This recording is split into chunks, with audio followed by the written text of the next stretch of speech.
Good morning. Good morning. Morning, Tom. How are you? How you doing? Yes, good, thanks. Good, thanks. Happy to be here. Nice to see you. Nice to see everyone in the Well, chat as well. I know, right? We've got loads of Yeah. people here again. This is the third time. I'm getting quite used to these kind of little monthly hangouts and gets together. It's really, really cool. Let's have a look, see who we got in there. Wow, look at this. Blimey, we've got loads of people. St. Hugh's, Lincoln, St. Peter's, Bromsgrove, the Mini Vinnies. Oh, awesome. That's cool. Oh, many minis. Catholic Community of East Nottingham. Good one, Diane. Good to see you. Education Department, Hexham, Newcastle. James McLaughlin, Mary Harvey, Isabel Court. This is great. This is great. Good to see you. Is it good? Good to see everybody.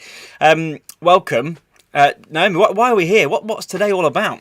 Well, today we're going to have a look at how we can create a visual brand well, not just ourselves, but I suppose you could do one for yourself if you want to brand yourself, have a little logo for your life. But more importantly, your organisation, how you can either create one or revamp or self-assess the one you've got. We're going to look at that, the 5 easy steps to that. And then we're going to have a look at the tools you can use to do that and what is the best tool for you and your organisation. So yeah, it's going to be a good morning, and I'm excited to find out what people are bringing and what kind of what brands they bring. I'm excited to find out. Yeah, I think that the idea that when we talk about graphics, I think now that our understanding of what graphics mean and the ideas of logos and colours and all that kind of stuff is stuff that I think used to be just the purview of graphic designers like you or like people that we gave it to other companies to do or gave it to other people to do. But I think now the idea of a personal brand, the idea of the way things look, and the idea that actually what we put out has to look good. And therefore, we need to understand what graphics are and what they mean and how we can work with them. I think that's something that all of us have been forced to really look at over the whole pandemic experience. Yeah, definitely. And I think actually the visual brand is just an extension of your own brand. So we all know about our organisations. We all know what our values are, what our morals and ethics and what we stand for and what our mission is. It's just about putting that into a picture. So it's actually I'm so excited about this one, especially. I love this stuff. So yeah, I'm super excited to get cracking and meet people. No, it is really good. And I think what we decided, just to tell you the structure of how it's going to go, we're going to talk through those 5 things up between us, me and you, and I think we'll definitely hit the live chat up quite a bit because we'd love to hear what people are thinking and doing and why they maybe where they're at and what they want to do with it. Because I think as well, I've been chatting and doing some courses recently about online stuff and virtual liturgy, and there's people saying, well, we're going back to school soon, or we'll be able to hang out soon, so do we need to worry about this? And I think yes, we do, because I think actually what this way of working in this world that's kind of we've been thrown into, it's not going anywhere. I think actually the fact that we've been forced to kind of learn how to live stream, how to put video content, how to connect with people, how to do social media, we can't lose that. Otherwise, what's the point? Otherwise there's going to be no fruits or blessings coming from this period of challenge. And I really think that actually now is the perfect time to look at rebranding, relaunching, recolouring, restyling stuff, because I think there is a sense of that new beginning coming. And I think we're always going to need to look good at and present ourselves professionally online. What kind of things... when you see a brand or a logo, is there anything that kind of really kind of just gets you? Because I know there's a bag that you've got which I really like, and it says, I'm silently judging your font choice. Because there are things that sometimes we don't know why they don't look right, but they don't look right. Is there anything that for you doesn't kind of sit well, or things that you kind of think we should be looking at making us look more professional? Well, I think one of the things that sometimes happens is we have a great brand, or an organisation has a great brand. You've got the logo, but then it ends up kind of stretched or skewed or on a side angle. And I think I know some great organisations. YouTube's one of them that do really great brand guidelines. So that's something we can look at and chat about as well. How everyone in this chat, and you don't have to be a professional graphic designer to create a branding guideline to help your other employees, not just the ones that are here.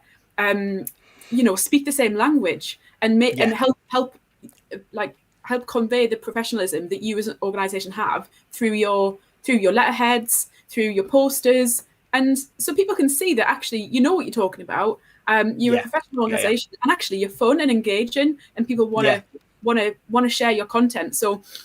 Yeah, that's one thing. Yeah, logos being stretched on angles is just not good. Not good for me. But another one. Yeah, Ponce, you hit the nail on the head with that bag because, oh man.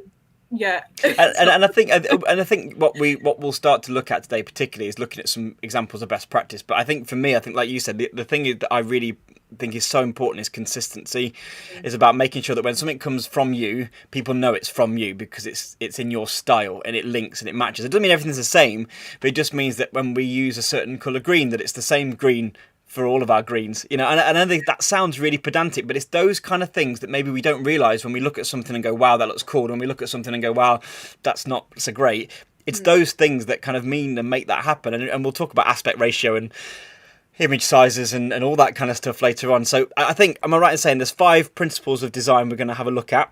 Yes. Is that right? Right. And if it's okay, we're going to hand over to Naomi. Naomi's going to take full screen and we're going to have a chat about the first one, about effective brand visual identity stuff. And I think you're going to talk through, because there's also a resource, isn't there, that we're going to share as well.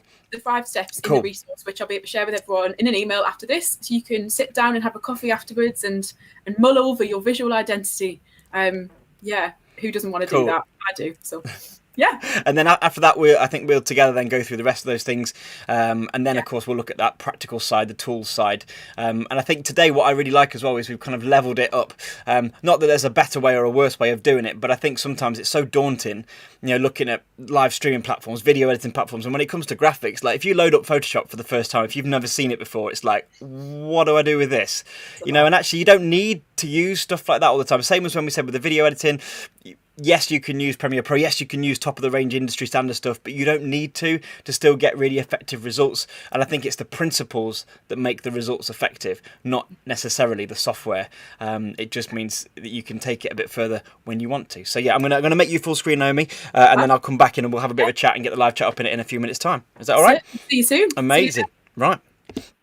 Amazing. So yes, let's talk 5 steps to creating or revamping, because I realise a lot of people out there in the chat will already have a visual brand. Like your organisation will have a logo, it will have the fonts it usually uses, and I'm not saying that you need to get rid of that and build a new one at all, because a lot of time it's not in our hands, is it? It's in the hands of, it's a bigger picture than just our decision and what we would like to see. So in the chat, first of all, I would just love it if you could let me know. A lot of you have already where you're coming from, what your organisation is, or if you could, your dream for your organisation's visual brand, if you could convey that in a biscuit, what would the biscuit be? So if I was going to think, I would love my brand to be a bit fancy, but also a bit funky and interesting. I might choose like one of those ginger biscuits with the cream in the middle, because for me that is a bit fancy, but it's also like really yummy and a bit like a custard cream,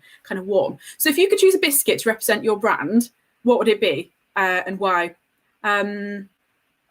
Oh, my audio is not in sync. That's sad. Oh no. We'll sort that out in a minute when Tom comes back. But for now, let me know, what kind of biscuit would your brand be in an ideal world? Would it be a Jaffa cake, kind of funky, fruity, bright colours, but with some really good content at the heart of it, some really good nectar in there? Let me know in the chat. But yeah, just while we're doing that, say hello to some more people. Got a hi from Southwark.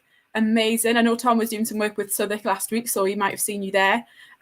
Izzy, hi from the St Cassian's team. Oh, hi, St Cassian's team. They're a retreat centre. Where are you guys based? Kinbury, but I guess that's near Oxfordshire. Simfed saying, hi, Tom and Yomi. Hello, good morning. Mike Bowman from Diocese of Hexham and Newcastle Education. Whoop, whoop. I hail from the Diocese of Hexham and Newcastle, so always got a place in my heart there. Brilliant. So have a think about the biscuit. What would you be if you were a biscuit? Like, what would your brand be if it was a biscuit? I don't know about you, but I've eaten a lot of biscuits and tea through this lockdown, so I guess biscuits are on my mind slightly.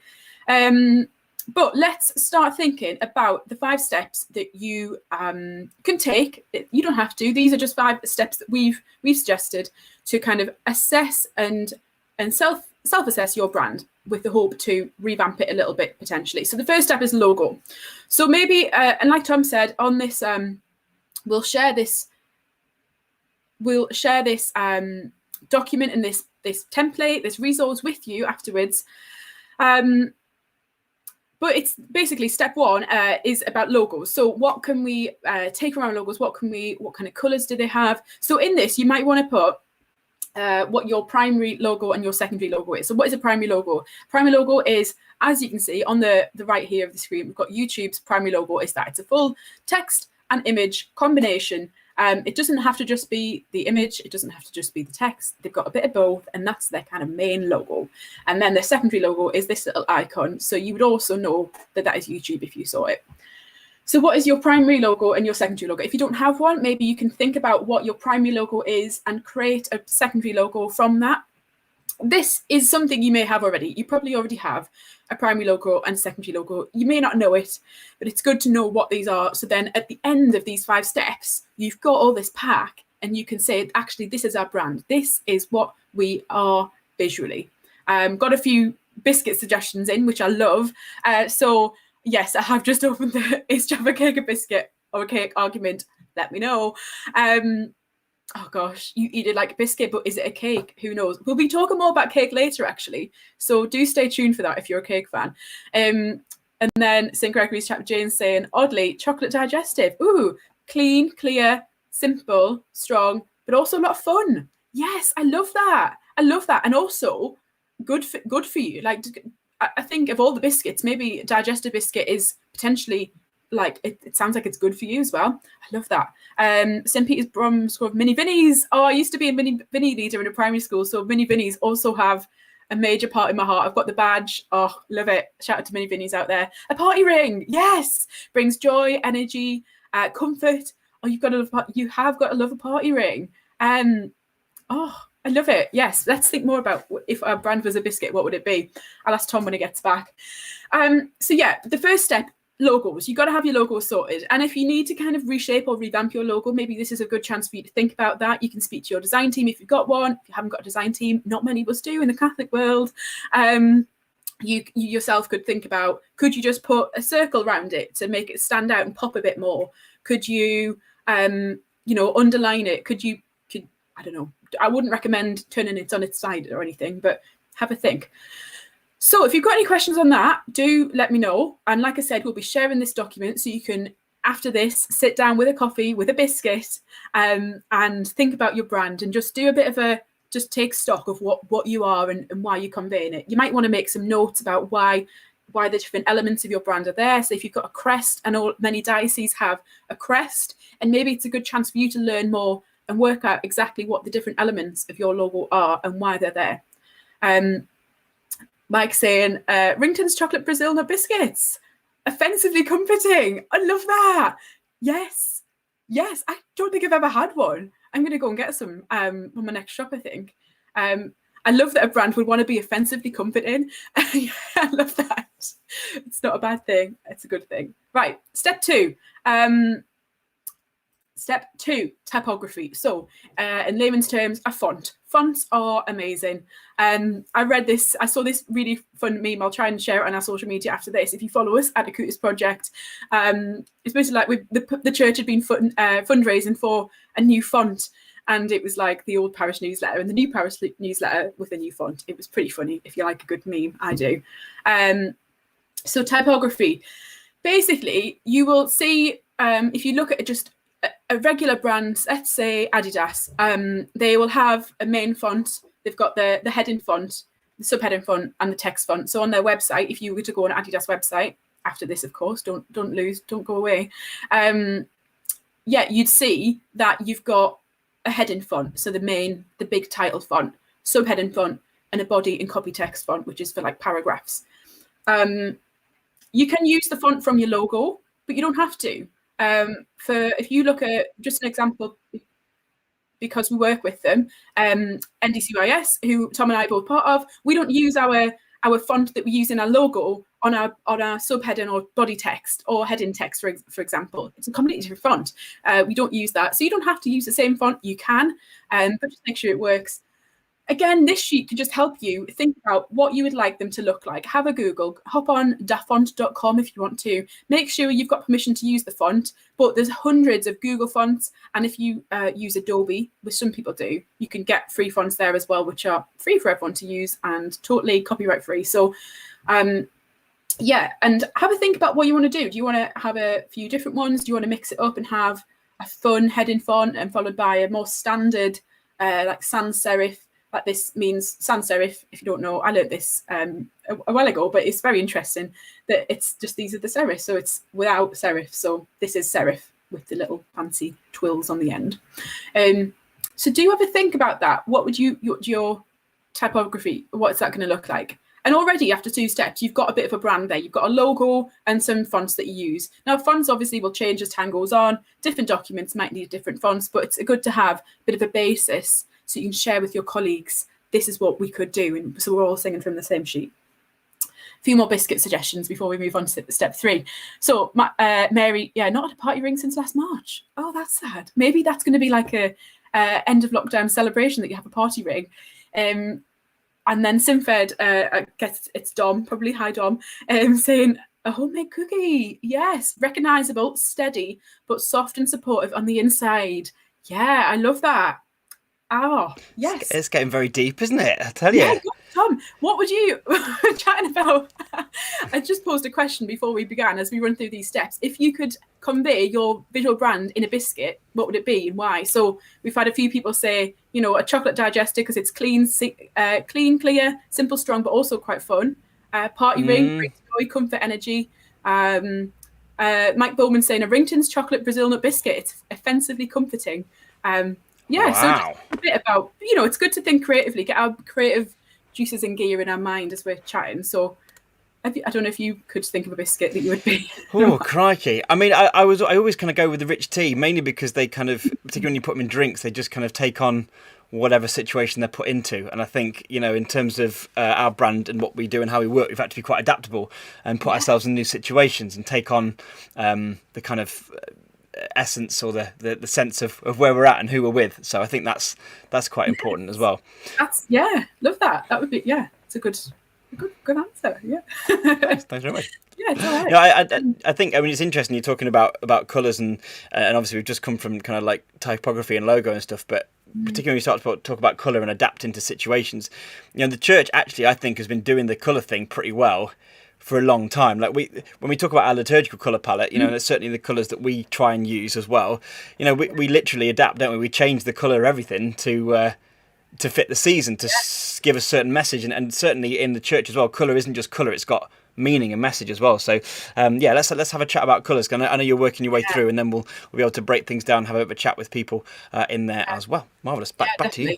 No, it's all good. All good. Yeah, colours are amazing. And I think you're right, Tom, that the church has gifted us with a plethora of colour suggestions and guides for the seasons that convey actually what the season's about. They're not just chosen to represent this to as a random thing. You know, we have purple randomly. Purple's a colour that represents waiting and journey. So that's why we have it. So maybe we can take that principle and transfer it to our brands and think about why we use the colours we do in our social media, for example. So in this section of the document, you might want to sit when you're having your coffee and your biscuit of choice.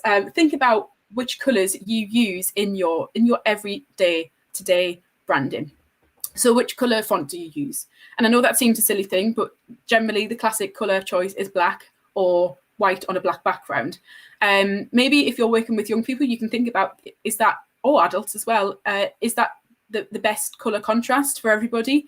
Have a think about that. You can ask yourself some questions. You could even use a slightly dark grey colour instead, which just adds a bit of extra dynamic to your design instead of just using black on white. I know that's ironic because it looks like we've used black, but actually it's a very, very dark grey on this. So then once you've thought about your text colour, and obviously that can change, but maybe choose a few colours that you can use as your go-to colours. So these are just a few like technical terms, and you don't have to sit down and think, am I using a trident colour scheme or an analogous, that's another word I can't say clearly, colour scheme. But I think naturally with your eye, you'll be able to see if that works for your brand. So does this sort of funky 3-piece contrasting colour thing convey your brand? Is it a party ring colour? Like, because I'd say, yeah, it kind of is. That's kind of party vibes going on there, bright, colourful. Are you going for a more corporate look? Maybe it's like 3 colours that are part of the same colour-ish, So, for example, you've got a yellow orange, and an orange that kind of speak to each other, but add a bit of colour pop. You're going to go just 2 complementary colours, chosen from opposite sides of the colour wheel. So you can get yourself a little colour wheel if you want, or just Google it. You'll find one online. Opposite sides of this wheel are complementary or contrasting, but they go together, but they're not the same. And then monochromatic, if you want to go really corporate and just pick one colour that represents your brand and just play on that and have different shades of it, which is an easy thing to do. So you might want to think, based on your biscuit, what colours are you going for? Are you going for energetic colours? Are you going for comforting colours? Are you going for complementary colours, corporate colours, rich tea colours, whichever you want? Not literally the colour of the biscuit, may I add. But what are you trying to convey? What kind of vibe and energy are you giving through your colours? And can they, if you're a church organisation, of Catholic Church especially, link to the liturgical season? So you could pick 5 colours, but then you could pick a shade of a colour for each liturgical season. Also, what and Thomas say, one thing I always forget to do is to write down the hex code or the code of these colours. Yeah, I was literally going to talk about that. Because actually, how do you remember or kind of recall these colours, and how do you start? Because there's going to be some technical jargon coming your way. I'll give you a heads up right now. When we start talking about things like hexadecimal codes, colour spaces, it all sounds a bit terrifying. But when we start looking at some of the software later on, hex codes, as they're called, because they've got 6 characters, not 6 numbers, there's numbers and letters sometimes, are a kind of... they're basically kind of a web way of displaying and marking and notating colours. But if you go into any program like Photoshop or on Canva, you can enter a colour using its hex codes. And so when you find a blue that you like, because there are millions of them, or a yellow that you like, you can then generate a code for it, which means that when you replicate it or when you're moving from one program to the other, you can then keep that. Okay, is it worth me having a chat about those now, just while we're here? Because you've put that little hashtag, that little hashtag number, that little hash is usually what goes before a hex code. So if you're building a website, for example, or doing any web design graphics, if you're entering the code, you'll see that little hash, and that's why that hash is there on the document. So I'm going to share my screen so you can just see. If you just type in hex codes or go to htmlcolorcodes.com, which is where we're here, you'll start to see lots of complicated, scary things. I don't want to scare you off here, people, but I want you to have a look at these. So, for example, here is a number of different reds. We've got salmon, or dark salmon, or light salmon, depending on whether your salmon's a nice salmon or not. And you can see it's got different numbers. So on the right, it's got the RGB values, okay, also the red, green, blue values, and that's another way of entering stuff. But for us, because we do a lot of stuff on web and online and also in print, hex codes are just a kind of really good kind of baseline for kind of storing and remembering your colours. So as you can see, salmon is actually hashtag FA8072. Rolls off the tongue. But dark salmon is actually hashtag E9967A. And I don't know enough about life to know why they are the codes they are and why sometimes it's letters and sometimes it's numbers. But if you go to any website like this, you can see lovely charts with all the colours, and in some of the software we're going to show you later, it will show you how to find the hex code of the things you like. So you can see you find the blues and the greens. I suppose another thing as well, Naomi talked about how we kind of choose these or do these. It's always worth getting your stakeholders involved, getting young people involved, getting people involved saying which blue do you like, which yellow do you like, what's going to be the kind of NDCYS green or yellow or orange. I mean, we had a big discussion about the orange we were going to use for our NDCYS logo way back. But the hex code makes sure that it's consistent across different platforms, different software. And the only other thing I suppose to mention now, and we'll come back to this a lot more in detail later on, is the colour spaces that you work in. Okay, because one of the things we often find is when you make something look awesome on a screen, you click print and it looks completely different on a piece of paper, and you're like, what's going on there? How's that even happened? So it's all to do with something called colour spaces. Again, when we get to the software, I'll show you what these bits mean. But it's all to do with this lovely graphic here. So if you want to extra geek out during your coffee time and biscuit time, it talks about all the different colours that you can see, all the different colours that a screen can present, all the different colours that a printer can print, and it gets very complicated. We'll come to that later, but the important thing is find a way to unify and keep consistent your colors across different platforms, across different websites, on screens. And the hex codes we find are probably a kind of nice, easy, accessible way. And all you need to do is search for hex codes or HTML color codes, and you can pull them off. And most software can generate those colors as well. Colors, I love colors. I love colors. Me too. Me too. They're great, aren't they? Someone's just asked in the comments from Mini Vinnies, how do hex codes relate to Pantone shade? Wow. Which is a big question, because it's like there's 3 different main languages for colors, I guess. You've got the hex codes, and then you've got the Pantone shades, but you've also got some companies would share their color branding through the 4 different colors. So CY, and I always forget them, MK. CYMK, yeah. So you can in terms also use percentages of those colors. So there's like three core languages, I guess, for colors. Yeah, there are. I suppose I think the reason we use hex codes is mainly because I would say 50 to 70% of the stuff we put out is digital, and hex codes is very much the realm of the digital space. Pantone is the kind of real life colours, and so Pantone reflects colours that are printable and are visible and are consistent. So that's where Pantone comes in. Now, if you Google Pantone to hex conversion, you can find loads of sites that will convert your hex code into its nearest Pantone if you're going to print. But as Naomi said, as long as you're setting up your software right, if you enter your hex code, if it's set in the right colour space, when you then export that to a document format for print, it should keep relative kind of consistency with your colour space. So it's a really, really good question. But hex codes is mainly digital stuff, and I think that's why we stick with hex codes, because majority of the time we're putting our stuff out digitally. But Pantone is for printing, and there is correlation and parallels, but they are different things. I mean, we could do a whole 2 hours on colours. We could, alive. What I did once when I was trying to, because I was doing some work for I forget who it was now, but it doesn't matter.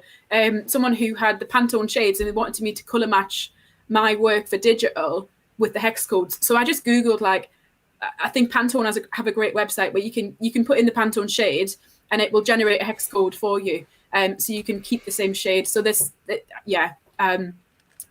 good. Maybe just print it off as a reference. I had it on Post-it notes around my screen. I was like, this code means this in this language. It's like a little translation. If you head to pantone.com just here, you can see, and you can pop in your color code or name, and then it will generate the relative Pantone colors along with their code. So there's a lovely blue 294C. I mean, everyone loves a bit of 294C, don't they? And so this is a great place to pantone.com color finder, and obviously we're in convert mode here, so you can convert from RGB to color space to hex and stuff. So it's all doable. But again, when we look at the software, setting that up right with the right colour spaces will save you a lot of headaches going further down the line, when you send it to a printers or print out from your documents, that we keep things consistent. Really, really, really good points and good questions. So good. I love colours. And you can even buy mugs in Pantone shades. I love it. Yes, you can. So if you want to have a coffee out of a mug that represents your brand accurately to the exact code, you could. But amazing. If you've got any questions on colours as well in the chat, any more colour questions, do put them in. Should we move to step 4? Let's do it. Yeah, cool. Let's see. So imagery. So many brands will have a load of stock images that they have taken themselves that are really fancy, and they've got a photographer on site, and they just travel the world taking photos. For us and for you guys, maybe that is not the reality. I know for us, we don't have a dedicated photography team who can fill our stock image folder with loads of lovely stuff. These are some of the images that NDCYS have used and kind of gathered that represent just for this document. But I'd say that images are really important. So if you go on a website, you'll see it's not just full of vector images, so ones that have been created that look a bit like cartoons, I guess, and just block colours and shades. You'll see photos of people doing things, and they might not always be photos of the people who work for that organisation. And I think that's important to remember. You don't have to create your own content all the time, but it's important to think about what kind of photos you'd like. So do you want photos of people laughing, having fun? Do you want some reflective ones to share that actually you're an organisation that can reflect and is about spirituality as well? Or do you want ones of coloured pens like you can see there to just think about what that message conveys. Just as your biscuit conveys a message and is full of different ideas, these pictures convey a message. So what do people read from that picture? So if you're thinking, I don't have any photos, and also, in case we hadn't noticed, there's a national lockdown, so we can't just pop out and take pictures of young people having fun, or our parish community, or whatever it is we represent. We can't just pop out and take pictures on our phones, which are really advanced now as well. Someone once said to me, I can't remember who it was, maybe it was Tom, but maybe it wasn't, so I don't quote him on this, but the best camera you have is the one in your hand. So if you haven't got a professional camera, use your phone. You can edit it afterwards, you can do things, but there's obviously, technically, there's better cameras than other cameras, but the best one you've got is the one in your hand to capture that moment. So I'm just going to share a different screen with you for this because, well, Tom and I both love this website, but it's called Unsplash. And I don't know if you were going to talk about it, Tom, or you'd like me to talk about it. That does look funny, yeah. Ooh. We'll get you back in a minute. Don't worry, it'll sort itself out. Yeah, Unsplash. We talked about this a little bit last time when we talked about copyright, because I know we had a few questions about copyright, and I think this is a good point to bring this back in. We've got to make sure we can use the images that we can use, and something like Unsplash or Pixabay, and I know there were some great suggestions in the last live chat, are fantastic for that. But also it's about, I think one of the things that's really useful to have is a bank of stock images. So Naomi used the phrase stock images. Stock images are ones that you can keep coming back to time and time again. If you are running a website, so like a WordPress website, for example, you can have like a media library, and in that media library you can have just a bank of images, just generic images of an altar, of a cross, of a crucifix, of rosary beads, stuff that you can put as a filler image, ones that you know are good quality and that you know are kind of really kind of work and the right aspect ratio and all that kind of stuff. What you absolutely can't do is just go to Google Images, find an image, and just download it and use it on your website or in your publications. Google Images are not copyright free. You're not allowed to do that. I mean, you could probably get away with it for a time, but I also know that there are plenty of people we've been working with who have innocuously downloaded very innocently an image of the Pope, for example, or whatever, and it turns out that actually the copyright holder of that has then done a web search for it, found it on their site, and actually it's caused all sorts of issues. Now, we do this very unwittingly. It's very easy to do because you go on Google Images and you think, brilliant, there's an image, fantastic, download, upload, brilliant, done. It's not like that, and we really need to be making sure that when we are using images, we're using them solely from sites that we know are safe. Now, Unsplash, I like, is really nice because it's the really high quality images. I mean, they are fantastically high quality images. They look fantastic. But if you search for things like young people, it gives you some great pictures. I mean, look how excited these guys are. It's really modern, it's really contemporary, and it obviously then just lists things that people have tagged with certain concepts and certain ideas. I mean, stuff like this is really useful image because there's no one in it particularly, but it's still of people gathering. So this would work for anything like a meeting or an outdoor event, and you start to get an idea of how images can then just give it an indication as to what your post or your content or your things are about. One thing I really like to do as well when I'm looking at things like PowerPoint slides or using kind of backdrops is to use full images for backdrops and then to add text and information on top of it. For example, this would be a perfect image for anything to do with thinking about a gap year or or kind of looking for new adventures or going on a pilgrimage or want to join us on that. I mean, there are so many uses for something like that. And the beautiful thing is this is free and absolutely perfectly kind of legal to use and really good to use as well. I suppose something just to give you a heads up, and this is just some numbers for you now. When you download off here, you can download in different sizes. Okay, now if you're posting to web or posting to Instagram, whatever, you do not need huge 16 megapixel images in kind of like 4K resolution because the screens you're showing them on don't have that many pixels. There's no point. It just makes the images really big. It makes it really hard for websites to load them. A good rule of thumb is to think about full HD resolution, which I know we kind of talked about in our video editing stuff and our live streaming. 1920 by 1080. Pretty much 80% of the screens people watch on it will not be a higher resolution than that. And if they are, it won't be noticeable on a phone screen. Most computer monitors are about full HD. And if they're more than that, it still won't look bad. 1920 by 1080. Interestingly, on Google Images, because there are ways of using Google Images, so if we search for young people, we'll get these lovely images. in the tools setting just here, where it says usage rights, you can click on things like the Creative Commons. Like a Creative Commons license means you can use it for a creative project. So when you click on that, it will filter out stuff that you want, and you'll see here that some images are licensable. So when you click on that, it's got a Creative Commons license, so it might mean you need to accredit it. But you can see then the various usages you're allowed to use. Other thing though, people don't realize you can do this as well. You can search by size and color and by type. So by colour, if you're looking for kind of Lenten-y images of young people, these are ones with a predominantly purple background. So really helpful. And in fact, that even looks very Lenten right there. Brilliant. Or if you're searching for a black and white image, for example, it gives you those kind of things. But here on the size tab, just here, when you click on medium will generate images, and you can see from this that are about kind of 1080 to about 1024 by 6. All this will be absolutely normal and absolutely good for kind of social media. Large will give you full HD resolution. So again, you look in here, that's 1280 by 800, so that's absolutely fine. And so, yeah, that's a really, really handy tool to use to search by size and by colour. But you've got to make sure you've got your licensing set properly, because if not, you're going to find yourself downloading images which could A, be not proper to use, and B, not safe to use. Because of course, we've also got a really important safeguarding concern when it comes to taking and using images of young people as well. So having explicit consent, for example, is a must. And again, it's a big area, but choosing and having images, just because there are a few things to learn, doesn't mean we shouldn't do it. And as Naomi said, it's absolutely right. Real life photographs of real people really do lift our presentations and our posts and our blog posts and our productions, and they make everything, I think, look a lot better. Yes, I agree. Yeah, it's amazing how many people can just go and hop on Google and save things. I mean, I probably have done it in the past before I was enlightened. But yeah, and I think it's what you just mentioned at the last there, Tom, about it being safeguarding. Someone's just said there are GDPR issues about using people of your parish youth group. Absolutely, yes. Yeah, you're right. Yes.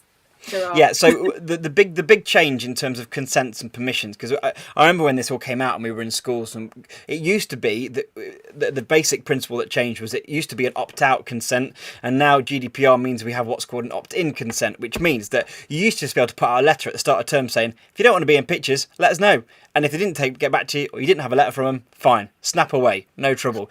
Nowadays, though, you have to have explicit consent to use images of young people, and of when, I think, in terms of EU legislation, it's 13, but I think in reality, if they're minors, it's best practice to make sure you've got parental consent. You need to explicitly say what you may or may not use images for. Now, you can do a catch-all, you can say, and make a thing for your parish saying, I consent to images of my child being used in digital, print, print media, online media, and for the purposes of promoting the activities of our confirmation group. So that covers a multitude of things, but it doesn't cover you for everything. You couldn't then send it to another parish or send it to us as a youth service for us to use, for example. You have to have explicit and informed consent, and that's really important. And of course, you then also have to be prepared that people can withdraw that consent at a later date. That's something that I know people have found difficult because they've had all the forms ticked, everyone's fine to have their consent. 2 months down the line, the parent can quite rightly, and the young person can say, I no longer have consent for you to use my image. And if you spent £6,000 printing 8,000 booklets with their faces on, that can get a little difficult. So again, stock imagery, an imagery is already licensed and is free, can also be a really useful way around that. But let's not shy away from actually still being able to share pictures of our young people. It is still a really positive and safe space when it's done properly, and of course it leads to much higher engagement. If they recognise themselves and their peers, they're going to connect with it and resonate more with generic people off the website. So it's about balancing that risk and making sure you've got a really solid policy. And actually, I know certainly in our diocese, and it might be the same for dioceses watching as well, we actually have a kind of like social media GDPR kind of stock policy, and it might be something we can look at trying to get available on the Acuitas Project website, because I think that would be quite a good thing to look at to make sure we can use things safely, because using it makes a difference. But yeah, great point. Thank you for raising that. This is a great point. And actually on that, that's why it's really important to not just use images from other websites, because if those parents or have given permission for their child to be used on that website, someone else copies and pastes it and puts it on theirs, that is like, no, we can't do that. So yeah, and we've got a real responsibility as a church to stick to that and to safeguard people. Absolutely. So, yeah, absolutely. We need to be getting it right. But it's not difficult to get it right, so don't be freaked out by that. So, we've got there's one more comment that's come up in the chat. Actually, it's a really good point. They time limit images of children, so they limit for a maximum of 3 years, so they refresh, so which kind of mitigates some of the risk of having, even like 10 years down the line, if you're still using an image. I know of a couple of places where I used to work, and I did some photography for them, when they're still using images in their prospectuses. They're absolutely fine, there's no issue with that. But some of those people are like 24, and their pictures are when they were in year 7, and how we feel about ourselves in images when we're 24 can be very different to how we felt when we were 13. So you're absolutely right, and that is really good practice. Thank you for sharing that. That's a really, really good tip. That's a great shout. And actually, I know I said earlier that we don't have professional assigned photographers, but I'm sure there's people in the parish or in your local area, or people have a contact, a son, a daughter, whoever, who is a photographer. And why not every 3 years just have a little refresh, have like a parish photo shoot or something. Yeah. Like, you do that as a family, wouldn't you? So why not as a parish or an organisation spend some time and gather some really good stock photos every 3 years? I love that idea. Yeah, definitely. Cool. Should we move on to the final step? I think so. I'll take it away. See if I work now. I do. So, supporting graphics. Now, this is kind of a little additional step, and not one that you would necessarily need to think about, but I think it's good to think about. Basically, little elements that speak to your brand. So little antenna designs that you can use and just punctuate your designs, your documents with, but that have some integrity across different documents. For example, if you're doing like an annual report or something, you could just put little snippets in, like these are some examples that I've just legally, with permission, pulled from Google, that you can use, and you could use these same images on a different document later down the line that just adds to your brand integrity. So links it all together. So maybe have a think about what kind of images and graphics you would want. Do you want a little cross, a little crucifix? Do you want a little flame for the Holy Spirit? Do you want a group of people, some little icons of heads gathering to convey community? And you could just use maybe 6 or less or more, however you want, 6 little images that you could make that will just help add and extend your brand identity further. Like I said, it's not really essential, but I think they're great. Even just as little headings above a title would go a long way to just add and extend your integrity. So there's not much more to say about that, but we will show you how you can easily make these things. Yeah, definitely. Really, like, I'm talking 5 minutes. You don't have to think. I think as long as you've got 6 ideas, maybe 6 messages you want to convey through a symbol, basically, that can really just help you talk your brand to people. And again, church-wise, we do love our symbols. We are quite brand heavy when it comes to symbols that we've got. So finding ones that work. I mean, there are a couple of websites that I'll just point out with you, because again, you can find so many free icon packs and graphic packs, and again, just choosing 6 that then you find dotted around your brand image. And again, it's that, I love the word that I use, integrity, brand integrity. It keeps that brand message strong. It means that when people see stuff from you, they know it's from you and they know it's yours. So this website is something that I've used many a time before, Flat Icon, mainly because I quite like kind of flat minimalistic designs. That's kind of just my style. But if you have a look at these are just ones that are trending at the moment. This one, for example, I mean, these icons, if you see the license, they've got a flat icon license. They're free for personal and commercial purposes with attribution, which means that if you're just using it yourself or you're not making money off it, then absolutely. But if you're going to put it on a product that you're selling, you'd need to just attribute it. And it says there attribution is required. How to attribute? Well, then you can download various things and you can put links in and stuff, and it shows you how to attribute it. But these little images, I mean, look at them, there's absolutely loads of them. You could pick one camera icon, you could pick one speech bubble icon, one mail icon, and that could then become your consistent brand image across your various graphics. And you could then just download them, have them in a folder. I mean, one of the things we have on all of our computers and on our shared drives on the cloud are things called asset folders, where we store our fonts, our colors, our icons, our images, and we've got this kind of pool of constant assets so that everyone's got the same ones, everyone can draw from them. And again, if you're using like a WordPress site, it's the same for your media library. That same bank of images that you come back to time and time again to keep everything on brand, everything on message, and everything consistent. Super, super important. Yeah. Yeah, it is. It's amazing. And I think what you said there about sharing it with other colleagues is exactly what people can do. If we'll share this document with you, you can sit down with your colleagues and, like Tom said, with a group of people who would be able to contribute ideas regarding colours and fonts, especially. Work out what it is you want to do, and then put it all together and share it, and say, actually, let's work from this. Let's have this as our shared mission, and work from it, and then review it in a few years and see what we want to change, because it's just nice to be just speaking from the same page. It just makes it so much easier than in hindsight saying to someone, "Oh, can you change that font, please?" Like if you've all agreed on a font, then it's a lot easier, a lot nicer to work from. So yeah, we'll share that with you. And if anyone's got any questions on it or about any of those 5 points, do let us know. Yeah, definitely. Because I think maybe what people are feeling is like, well, that's great, got the principles. How do we make it?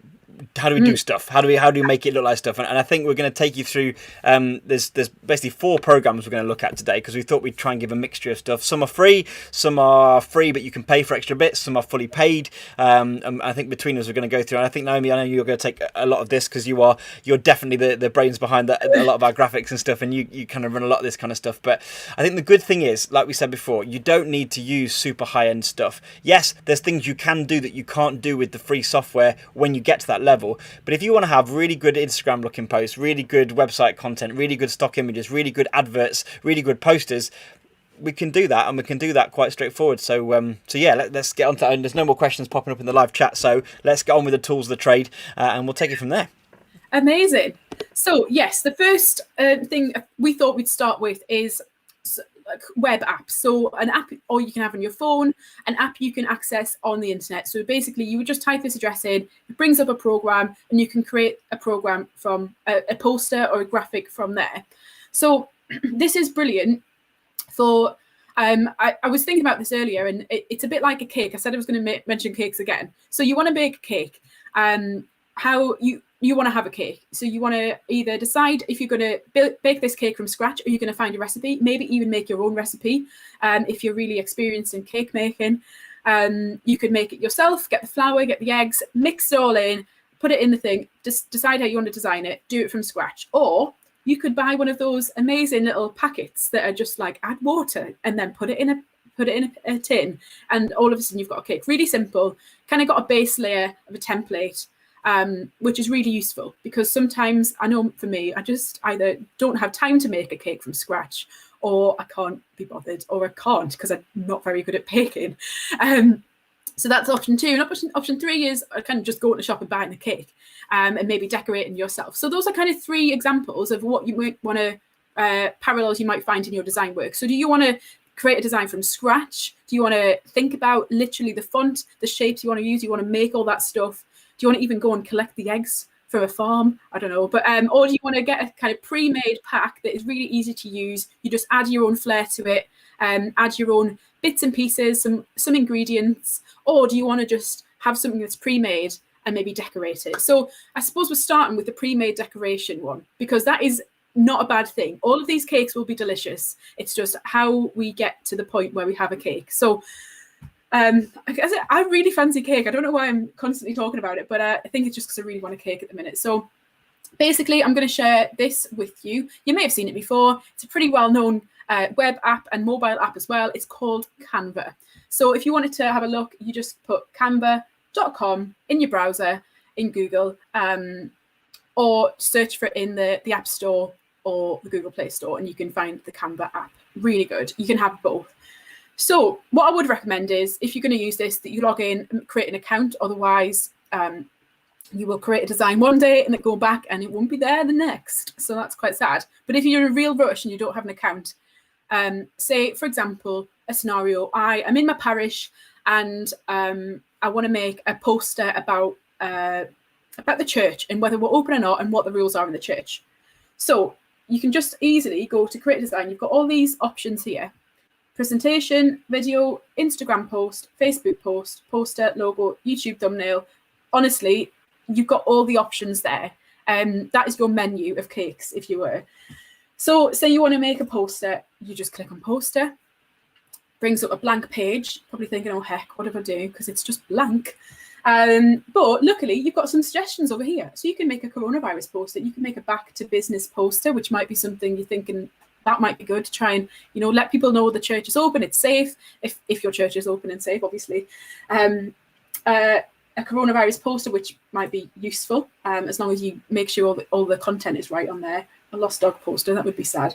An advertising poster, school poster, a photo poster, a quote poster. Honestly, the list is endless, and it's so useful. These are all amazing designs that have been pre-created. You don't have to pay for them. There are some which have little crowns on them, which I'll show you in a second, that are paid versions. So you can subscribe and have a paid version of Canva, which if you really want to get into it and actually just commit to make an excellent graphics across the board, I would really recommend doing, because you can have team members, you can share your brand, you can create your brand on here. We'll come to that soon.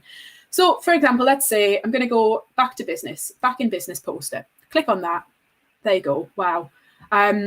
So you're looking at this and I'm thinking, right, my parish is not called this, or this is not my Instagram handle for my school or my organisation.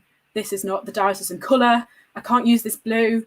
Do you think sometimes you can just go a bit funky and make a poster that isn't your set colours? Oh gosh, I can't believe I just said that. But you can. But it'd be better if you didn't. So you could change these colours. So you can change the text first of all. So you could leave back in business, I guess, and you could make it. You could just say. You just literally, it's like you're editing a Word document. So for updates, head to our website, acutisproject.com. Yeah, amazing. You could change this if you wanted to, but you don't really need to. This is just a really easy way of having a malleable but also pre-made and excellently designed poster. You can add bits in. It's all like kind of easy to understand. It's as if, I know it might look a little bit daunting. When you click on this, for example, you get your colours there. You can change the colour. It's a little like using Microsoft Word, if I'm honest. It's one of those things, you get used to it eventually, and one day you'll open it and you'll realise that you know how to do it all, and then you can teach someone else to do it, which is a really nice feeling. So what I would say is persevere. It's like at the end of it, it's not overly difficult. You can delete bits and pieces just by right clicking, for example. You can copy and paste if you want to make 2 of those. You can even, if you want to say, you want to just say hello in this one and put the font right up. So let's just say 100. And then you want to make another poster that's really similar. Just duplicate the page and make another one and have a different messaging. Maybe you want to make an Advent poster, a Lent poster, and an ordinary time poster, just with the same content but with a different colour background, because we love to recognise the church's season in our colours we use. So you can make 3 separate posters, maybe one for Easter as well, with different coloured backgrounds. Yeah. So for example, I could just go there. And you may be thinking, but hang on, I chose my company colour. Why can't I use it? Well, you can. You can click there and wowza, you can put your hex code in there. So if you've got that saved in a note or a document, or your branding guidelines, if you get them made, you can just pop that in. I can't think of any off the top of my head, but let's go 5, 6, 8, 2, 1, 4. Oh, that's actually quite a nice colour green. I like that. So that could be your ordinary time poster with a message about whatever it is your organisation is. This is obviously your hairdressers, I think, or dog groomers. I'm not really sure, but you can add and remove bits if you don't like them. You can make bits bigger, and it doesn't let you stretch the images either. So if you're thinking, hang on, I know I'm prone to stretching a little image and making it all stretched long ways or up ways, you're good to go. There's lots else I could say on that, but I think, like I said, it's one of those things where you eventually log on and you're thinking, wow, I can do this, just like Microsoft Word or PowerPoint. You get to the point, you use it a few times and you're like, I know this, I've got this. And if not, you can Google how to do this on Canva, how to remove background on Canva, and it will give you a whole load of videos, YouTube, on how to do that. So that's one example, making posters. Like I said, you can, sign up to save, as you saw. You can make little videos on here as well. I mean, we went over video editing in our last workshop, but you can make thumbnail, a logo.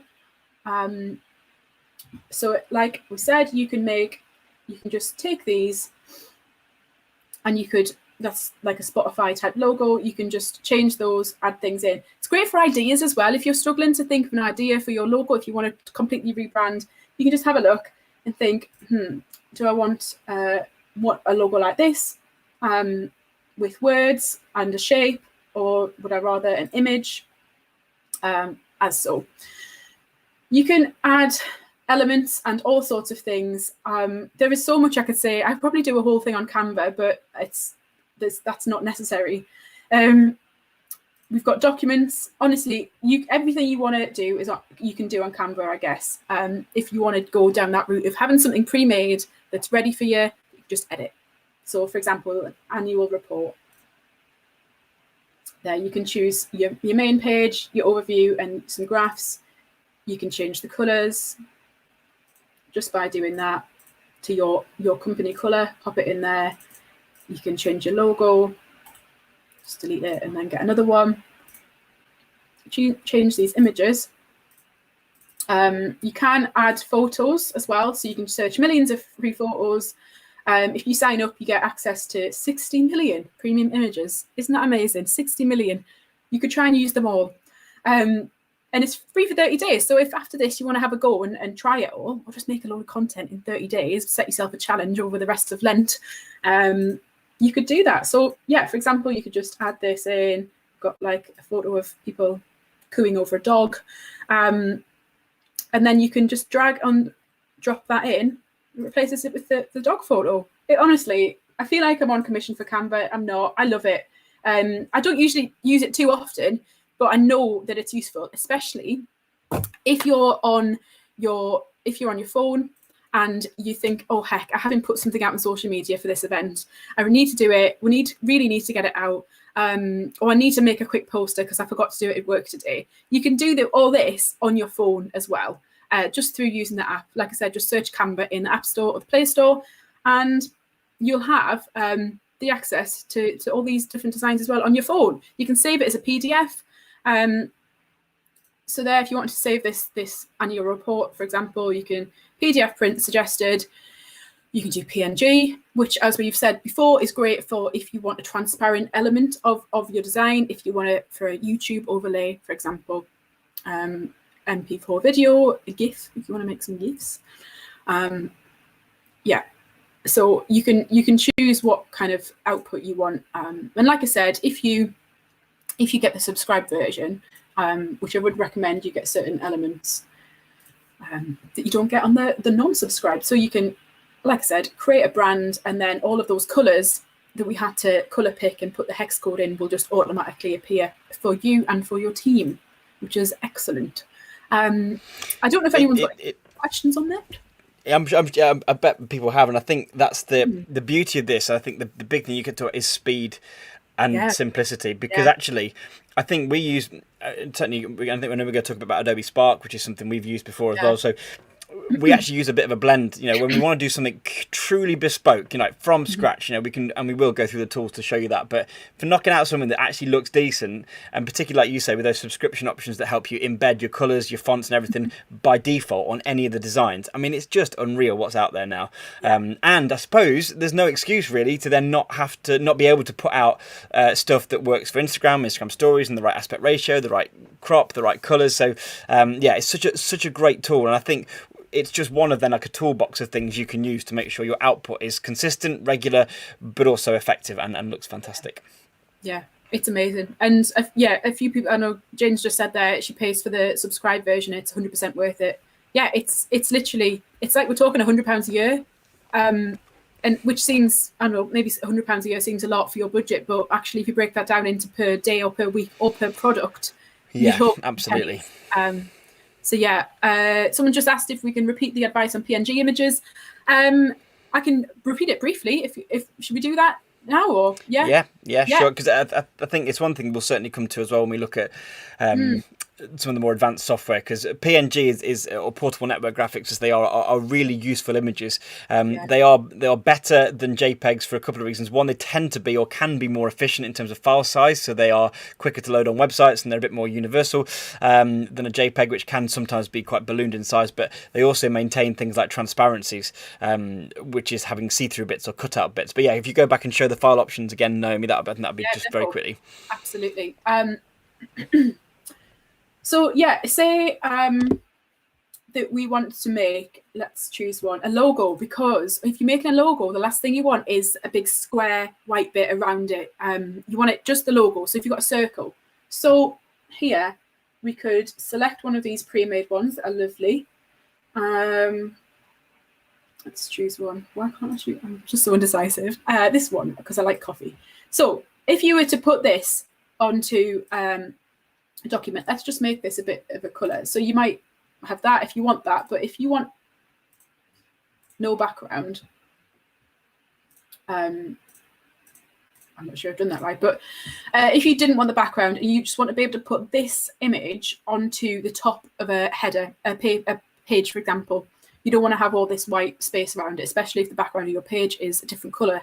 So you want to just download as PNG, portable network graphic, which would save this image, but it would make all of this white space or transparent space even clear. So it wouldn't have anything in, which is great. But this, it would, if this is a colour, it would make it still white. So if you put this image onto yellow background, for example, you would just have the yellow, the black, and then the image there. So if you save it as a JPEG, which is JPG, a JPEG, it would save this as white. So you'd end up with a square logo with white, which has its benefits. If you're putting it on social media, save it as a JPEG, a JPEG, because otherwise sometimes it turns the transparent space into black space, which looks a bit blur, and you just end up with like a black background. It's basically a PNG creates white space usually as a clear space, which is really useful for adding it on top of other things. I think that's a brief overview, if that's okay. Yeah. Sounds good. Now, Adobe Spark's quite similar, isn't it? It's kind of like a drag and drop kind of thing. And of course, included with Creative Cloud. So if you've already plumped for like Premiere Pro or Photoshop, because we've mentioned them, and I know some people do have Creative Cloud subscriptions, obviously that's a bit more money, although there are education discounts available. Spark is a similar process, isn't it? Drag and drop, click and kind of make kind of piece of software. But I think we'll hit that quickly before we head to the more advanced, crazy, scary stuff in a minute. Yes. So yeah, like Tom said, Adobe Spark is part of the Adobe package. So I think even if you pay for the basic one, where for students you can get it for around £5 a month, which is a real bargain, and for educational establishments, which you might be able to qualify for, you can get it for next to nothing. So if you're getting Photoshop, for example, you can add this on, and it's a mobile app and a web app, which means you can just go on spark.adobe.com and it will bring up this. It's really similar. So I won't go over everything again, because it's just that you've got Instagram stories, posts, and it's the great thing about these is it's the right size. So if you wanted to make an Instagram post, you need it to be square or Instagram landscape or Instagram portrait dimensions. Instead of Google it and say, how big is a portrait on Instagram? This will just do it for you and create it. Again, you can create a brand and learn as well. They've got some great tutorials. So, or you can do a custom size. Again, it's really similar. You've got all of these beautiful pre-made templates here. For example, it gives you a few ones that are relevant. So you've got International Women's Day coming up on Monday, so you might want to do something in that. One's about mental health. And just some ideas, and I love that it's a bit topical. It's a bit like it's by the month, so they do give you some ideas about what you could do. Day in the life of a remote teacher. That would be an amazing video if anyone wants to make that. So we've got these pre-made ones again, and then you've got these, discover the latest. So you've got some great tutorials and articles that you can read and geek out on. 7 free social media management tools to simplify social. Don't we all need that? So yeah, if you do, if you are looking to get one of these programs we're about to discuss, I'd recommend maybe using Spark, because they can all speak to each other. But Canva's amazing. They're both amazing. They're just slightly different. Yeah, I don't know if you've got any questions on that, or you want to ask anything, Tom, or if I've missed anything that you love about Adobe Spark. Yeah, or if anyone's got. The only question that's kind of come up in the chat is about vector graphics, and I'm very excited someone mentioned vector graphics, because we're about to kind of jump over the line into like the next level, I suppose. And if you've never heard the term vector before, and Naomi will talk a lot more about this, there are 2 different ways, I suppose, of looking at graphics. Vector graphics are very different from kind of things like a photograph, for example. If you take a photograph and you upscale it, or you drag it, or you zoom in, you'll notice it gets very pixelated, very choppy, because there's only so much information in that file. So the information is this pixel is that color and it's there. And when you make it really big or move it or change it, those pixels squidge and move and don't sometimes fit and don't sometimes alias and all that kind of stuff, and it doesn't always work. Vectors work very differently. Vectors store the position of lines relative to each other using vectors. A vector is kind of like a line or a direction of a line, meaning that you can scale them infinitely, and they will always retain their sharpness. We designed a massive tent for our outreach. It's about 5 meters high and 6 meters long walls. Now, if we were trying to create a JPEG that was full resolution for a 6 meter long wall, the file size would be bigger than our hard drive. It'd be ridiculous. Whereas a vector image, which is what Naomi designed the whole thing in, was really simple, really quick, really light, but was scalable. And that's a really important thing when you start looking at big print as well. But of course, vectors allow you to edit things, change things, take things from illustrations, and again, vectors is what we do a lot of our design work in, and Naomi's particularly very good with vectors. So I'm going to hand over, because we're about to take the jump and have a look at 2 programs: Adobe Illustrator, which is where we're going to look at vector graphics, because Illustrator is a vector graphics program, and then we're going to look at Photoshop, which is an image editing program which has got a few of those tools in, but it's often sometimes the more common program that people have. So I'm going to look at how we can mirror some of those principles. But Illustrator is definitely your forte, Naomi, because I even know where some of the buttons are. It's crazy. Well, the same with me with Photoshop, so yeah, we can together get there. But yeah, I love Illustrator. I love it. So it's part of the Adobe Creative Cloud package.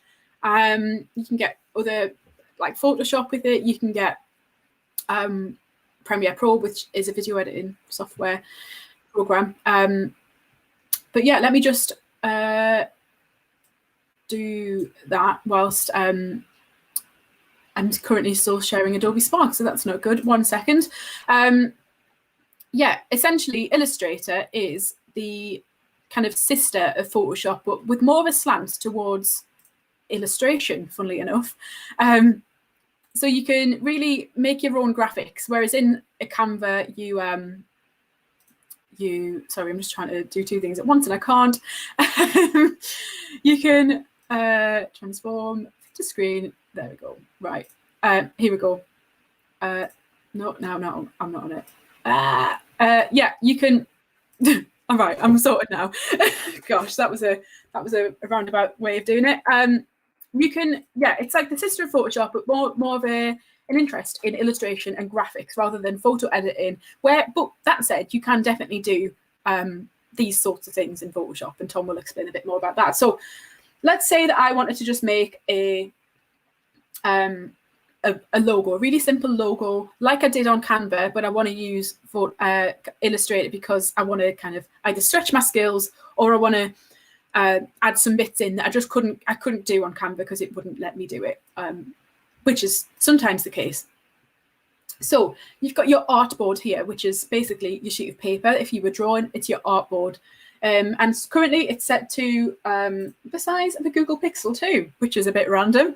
And I'm not really meaning to design today for Google Pixel 2, so I might want to select a different, if I want to do it for a YouTube video, maybe a logo for that or an overlay, I could do that. But let's just select A4 because it's a standard classic size that we all know and love. So if I wanted to make a logo, I suppose the good thing about Illustrator is that you can use these sorts of tools here to create a star, an ellipsis, a rectangle, a polygon, a line, that you can just add in. Now you can do those in Canva as well, but you can make them different shapes and make them your own preferred shape. So say I wanted a circle, right? I'm just going to click and drag, and you see what happens there. It goes a bit ovally, which I don't want an oval. And then you've got to kind of use these little guides to get it like that. But the better thing to do would just be to hold down Shift and drag, and you've got the circle. So that's one thing you've got to do in Illustrator that you don't have to do in Canva. So if you're thinking, actually, I just need to do it quickly, I need to get it done, and actually Canva is the one for me, it's great. But there are benefits to Illustrator. I know I'm kind of downselling it at the moment, but so say I want that circle to be, I'm going to pick like a nice teal color. So I'll go in between green and blue a bit, and maybe that's a bit more green than teal, I guess. But I can put a star in the middle. Again, holding down Shift. Otherwise, if you don't, oh no, you do. It doesn't matter with stars, apparently. So my bad. You can put that in the middle. Say you're creating one of your little vector graphics for your step 5. So you want to have this as a little, maybe a mark of an inspirational quote or something. You can then click this, click the star, hold down Shift, click the circle, right click, and you can go back and watch this, but you'll get a hang of it. Make clipping mask. So then you'll end up with just a star. But if you wanted to make a cutout of this star and this circle, you could go to make a compound path. So this, again, is something that will let you upscale and downscale this. So like Tom said, if you do this, you've made a compound path with a cutout of a star. I could put any image behind this. So let's pretend I've got a photograph. Let's just make that a different color. And imagine on this photograph, there's all sorts of people having fun, having inspirational talks. Do that, and then you can send it to the back by going Control Shift backspace, back bracket. And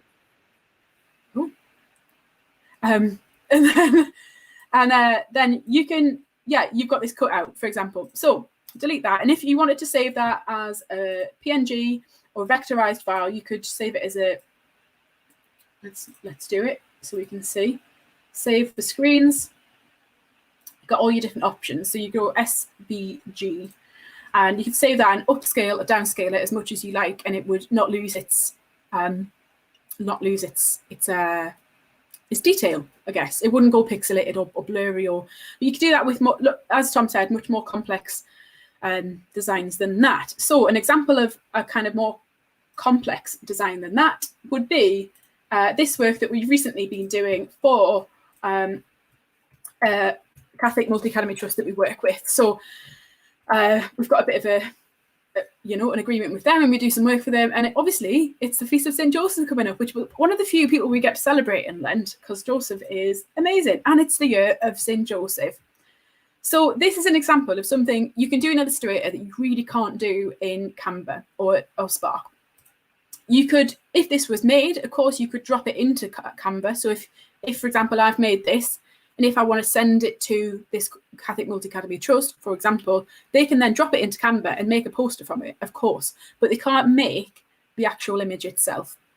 So as you can see, if I click on all of these, they're grouped. If I just ungroup them for now, then child Jesus is grouped as well, and Joseph is grouped. If I just ungroup them again, grouping is just a process of gathering them all together, so that if you to move one, for example, it would move all of them, and you wouldn't have to rejig things again. So as you can see, these are all separate shapes. These are shapes that have been either drawn or traced from an image, and I'll show you about tracing in a minute, because that's one of the techniques that sometimes feels like cheating, but actually it's not at all. It's what a lot of people do. They would, for vector imagery, such as this. But you can see all of these different all of these different colours are separate shapes. Some of them are a bit weird because they did a weird thing. You know, the hammer is grouped, but it's a collection of separate images, as are the lilies. They're grouped, separate petals.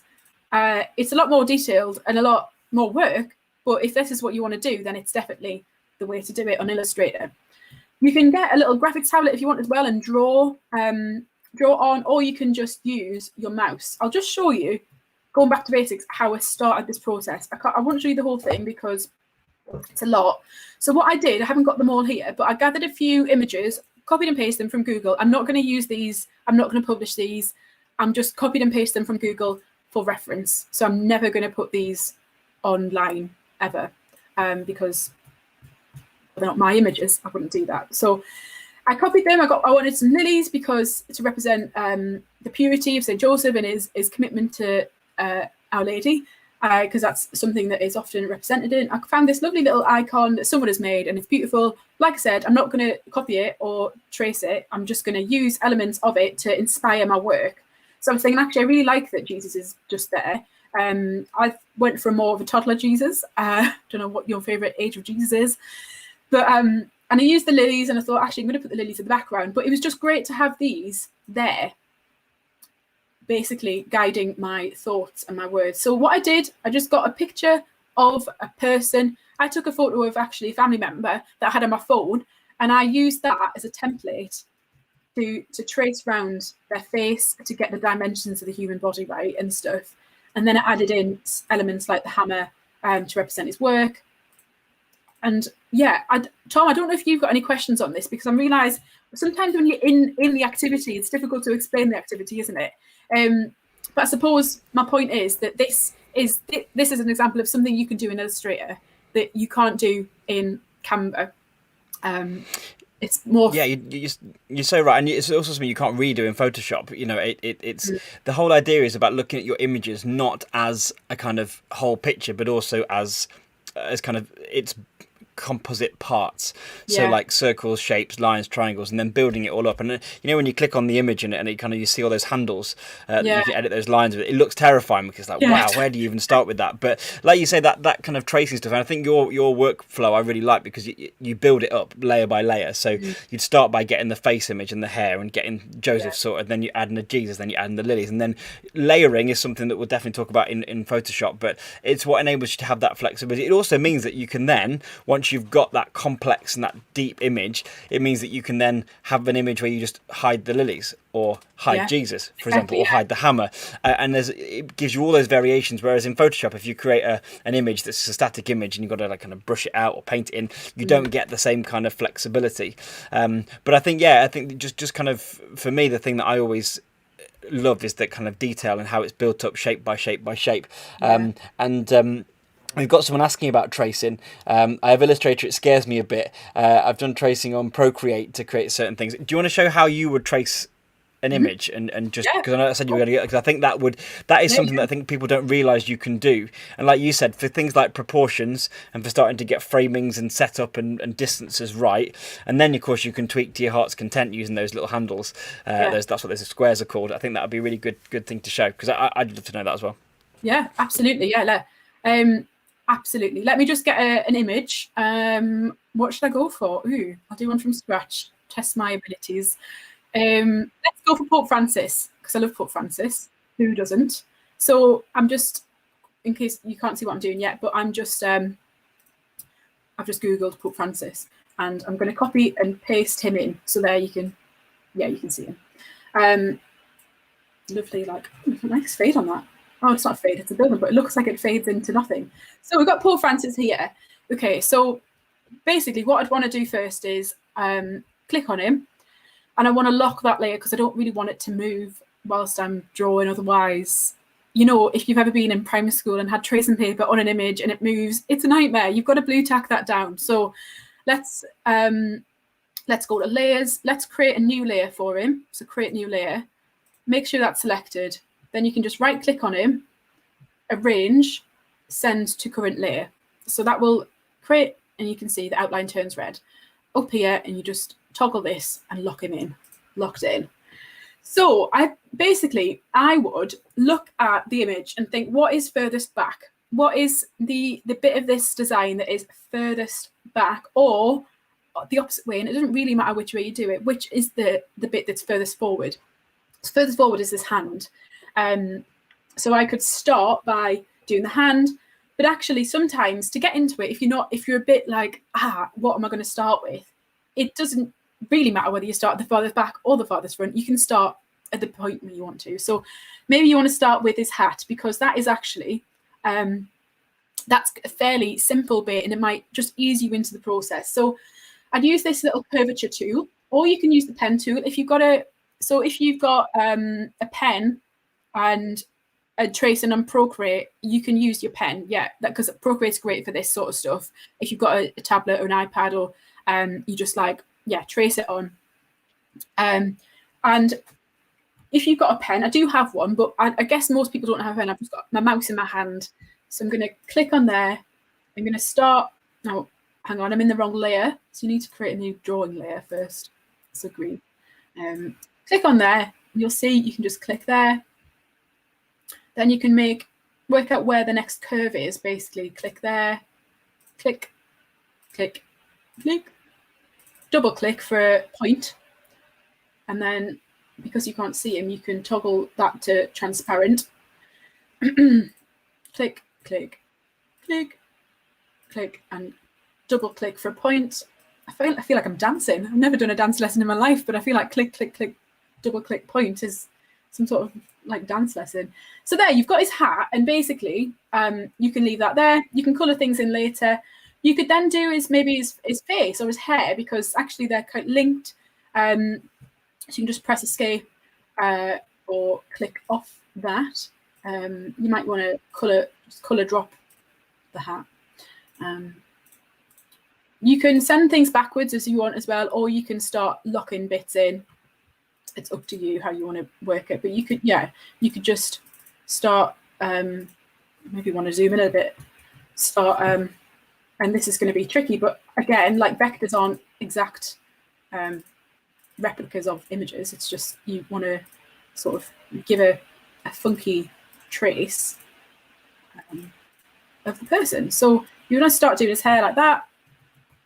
I'll just leave that for now. And then you might want to, like I said, start tracing around his face and ears. And just remember, double click for a point. What I do, and this is personal preference, but what I do is do the base layer of things. So I do his hat, I do his face, I do his vestments. I might do his hand and his hair, and then I'd add the details on top. I'd save all that as one layer, and then I'd go back and add in his eyebrows, his nose, and lines on his face, his buttons, and extra details. So I'd basically just keep going around his face like this. You're going to end up with one big face, but it's all good. Don't panic. You can go over bits as well. For example, because the hat is going to be lying on top nearest you, you can go above that. You don't have to be so careful about it. Same with the hair, because the hair is going to be overlaid. So then I can just kind of colour match from his hand, I guess. Maybe not. You can get the colours. Right, that's maybe a bit too pink.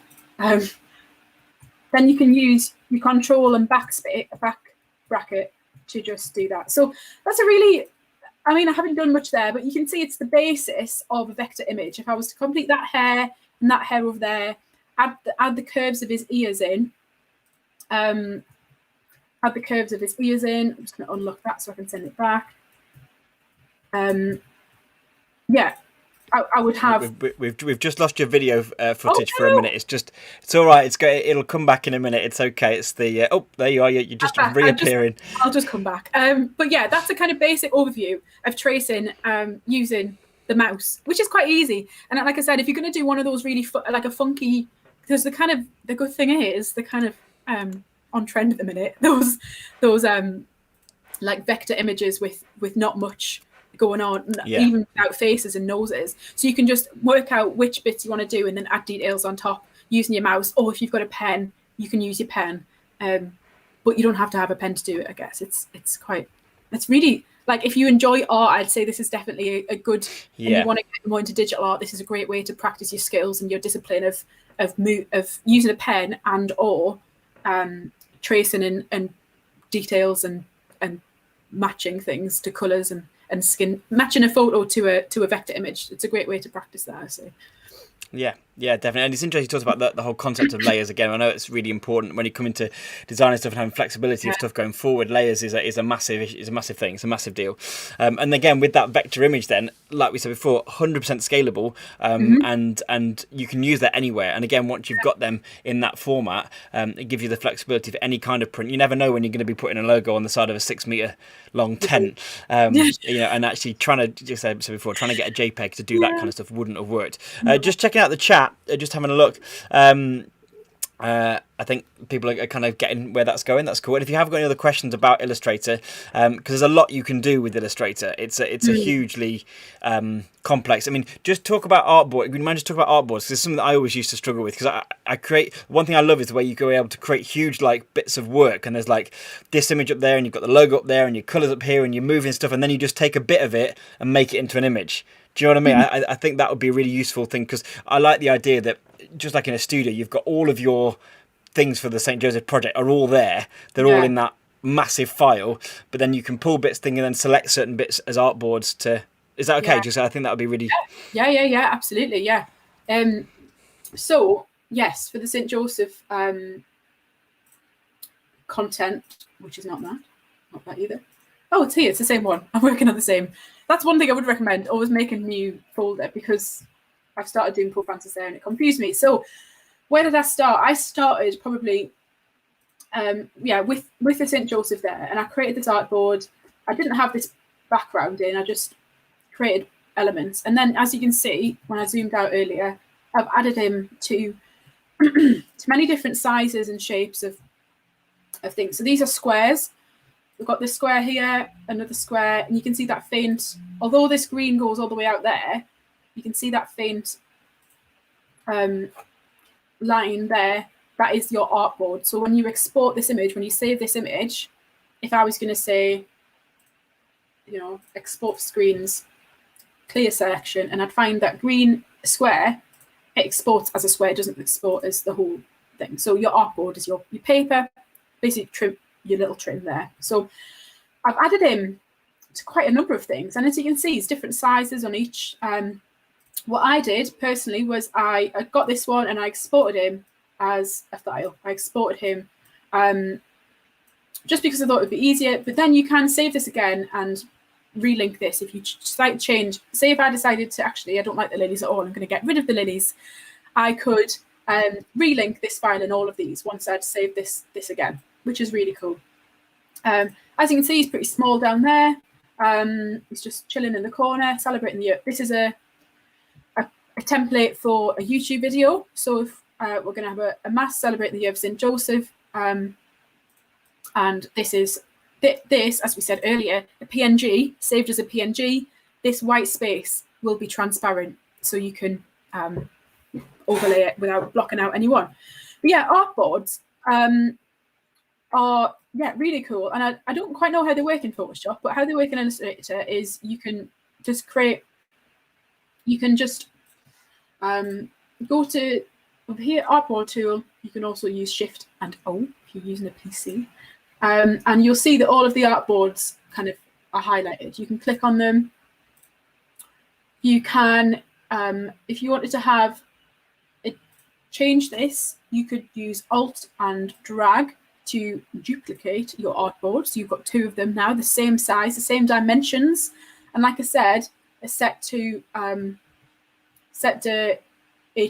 HDTV size. So you can use those settings to make sure you've got the right size for your artboard. Say if you wanted to make a new artboard, say if I wanted to make St. Joseph into something for an Instagram story. So I want an Instagram story size. You could just do a little artboard there that I think is probably,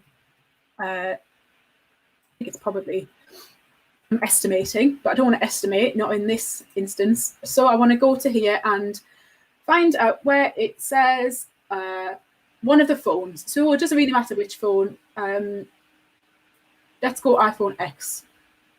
I know that's blasphemy to some people mentioning the iPhone, but I have mentioned it. I'm sorry. Now, actually, I think that's a bit tall for an Instagram story, so I'm just going to widen it a bit.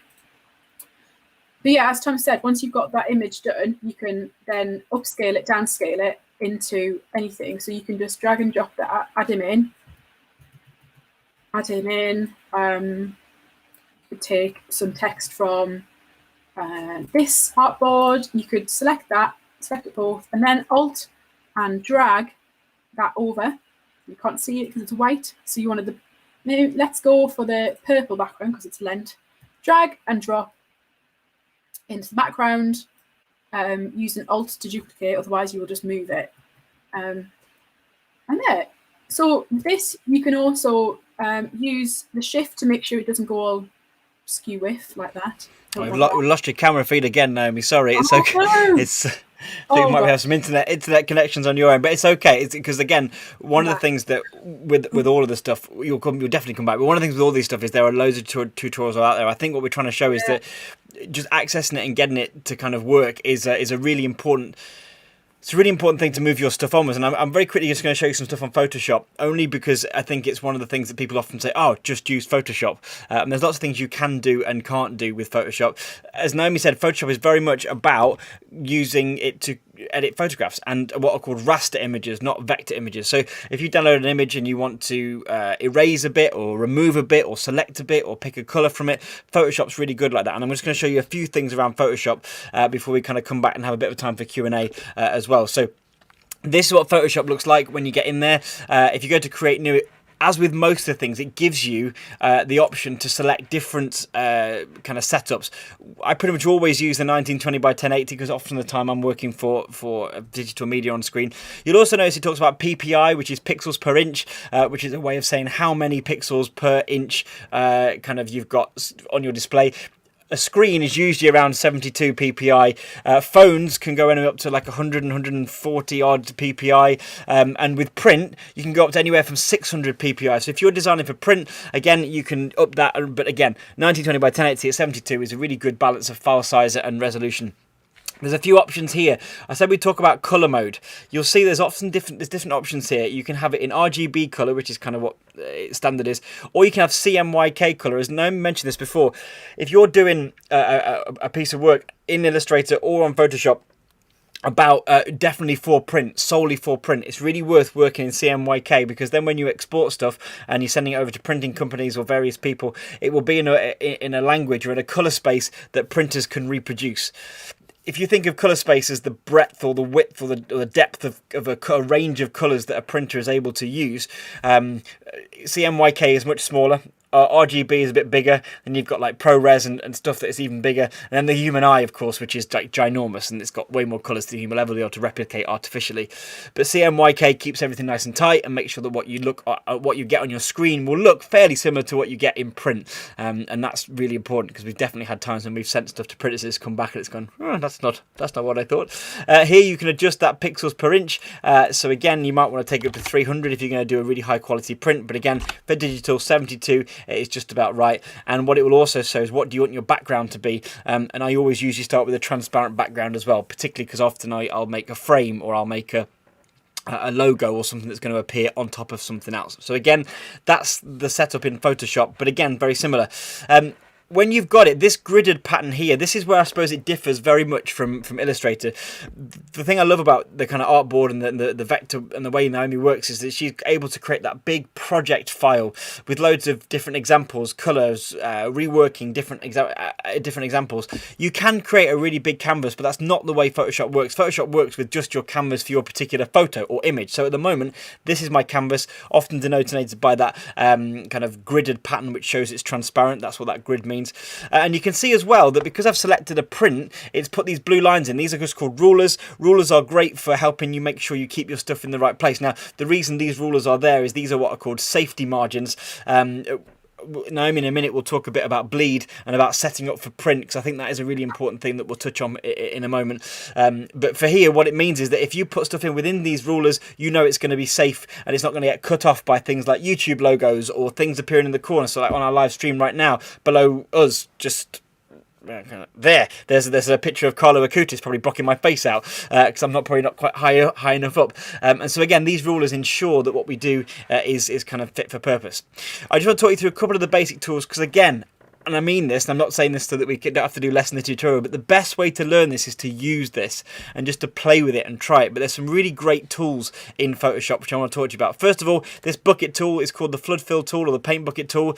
It's an easy way of colouring in large areas, and so we go to the paint bucket.